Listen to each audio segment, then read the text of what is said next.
আমরা সিএ এর আওতায় যারা পড়েননি সেই ধরনের অনুপ্রবেশকারী তাদেরকে ডিপোর্ট করার কাজ নিয়ম মেনে শুরু করেছি। একটি আইন ছিল ভারত সরকারের, সেই আইনে ওদেরকে জেলে না পাঠিয়ে সরাসরি বিএসএফ এর হাতে হ্যান্ডওভারের আইন ছিল, অন্য রাজ্যে কার্যকর করেছিল। এখানে এদেরকে জামাই আদর করে জেলে পাঠানো হতো, আমাদের ভাত, আমাদের কাপড়, আমাদের ওষুধ খেত, এরা আরামে ভিতরে বসে থাকতো।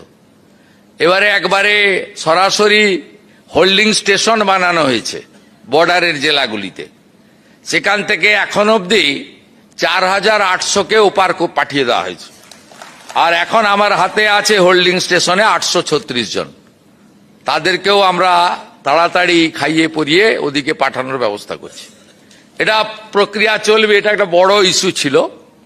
আর সীমান্ত সুরক্ষিত হয়ে গেলে এখানে এমনিতেই পালিয়েছে, হাকিমপুরের চিত্র আপনারা দেখেছেন, এমনিতেই ভাগো পালাও, এটা এমনিতেই হয়েছে।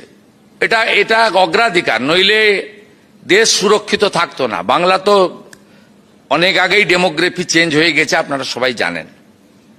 তৃতীয় হচ্ছে সেন্সাসের কাজ আটকে রেখেছিল আগের সরকার।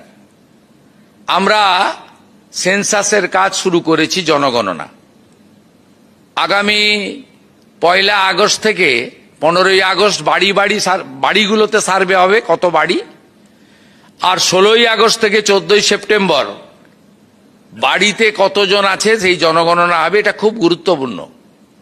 এবং ফেব্রুয়ারির শেষ দিন চূড়ান্ত জনগণনা শেষ হয়ে যাবে। এর ভিত্তিতেই কিন্তু আগামী দিনে ডিলিমিটেশনও হবে। এবারের জনগণনাতে উল্লেখযোগ্য দিক হচ্ছে সেলফ ফর্ম ফিল আপ করতে পারবেন এবং ডিজিটালি করা হবে। এটা নরেন্দ্র মোদীজির উদ্যোগে ভারত সরকার করেছেন। এবং জাতি জনগণনাও এবারে আছে, যেটা বিগত দিনে ছিল না। এটা ভারত সরকারের একটি বড় উদ্যোগ। এতদিন পশ্চিমবঙ্গে সিআরপিসি আইপিসি চলতো, এটা অবৈধ। আমরা ভারতীয় ন্যায় সংহিতাতে যুক্ত হয়েছি।